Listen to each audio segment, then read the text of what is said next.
টানা দ্বিতীয় Copa America জয়ের পর অনেকটাই ছন্নছাড়া আর্জেন্টিনা ফুটবল দল। বিশ্বকাপ বাছাইয়ে লাতিন আমেরিকা অঞ্চলের পয়েন্ট টেবিলের শীর্ষস্থান ধরে রাখলেও শেষ 4 ম্যাচের ফলাফল খুব একটা আশা দেখাচ্ছে না সমর্থকদের। ঘরের মাঠে বলিভিয়ার বিপক্ষে বড় জয় পেলেও প্রতিপক্ষের মাঠে খেলা 3 ম্যাচেই হোঁচট খেয়েছে আলবিসেলেস্তে, যার দুটিতেই হেরেছে লিওনেল মেসির দল।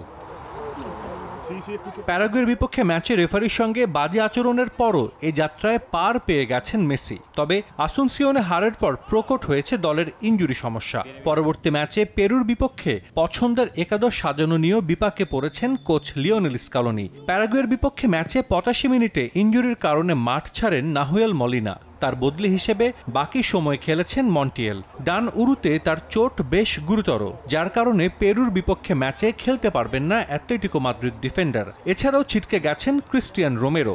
ইংলিশ ক্লাব টটেনহ্যামে খেলা এই ডিফেন্ডার আগে থেকেই পায়ের সমস্যায় ভুগছিলেন। প্যারাগুয়ের বিপক্ষে মাঠে নামেন ব্যথানাশক ইনজেকশন নিয়ে। তবে পরিস্থিতি আরও খারাপ হওয়ায় দল ছেড়ে ক্লাবে চলে গেছেন কুতি রোমেরো। বুয়েনোস আইরেসে তার জায়গায় পেরুর বিপক্ষে একাদশে দেখা যেতে পারে লিওনার্দো বালেরদিকে।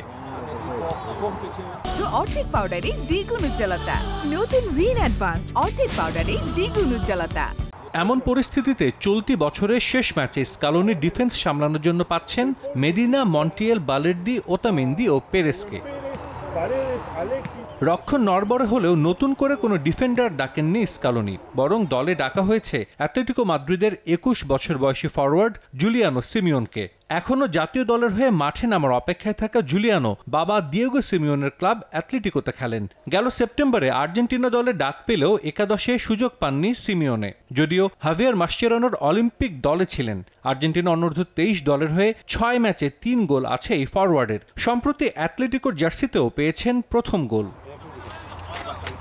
ফিফা বিশ্বকাপ বাছাইয়ে 11 ম্যাচে 22 পয়েন্ট নিয়ে শীর্ষে অবস্থান করছে আর্জেন্টিনা।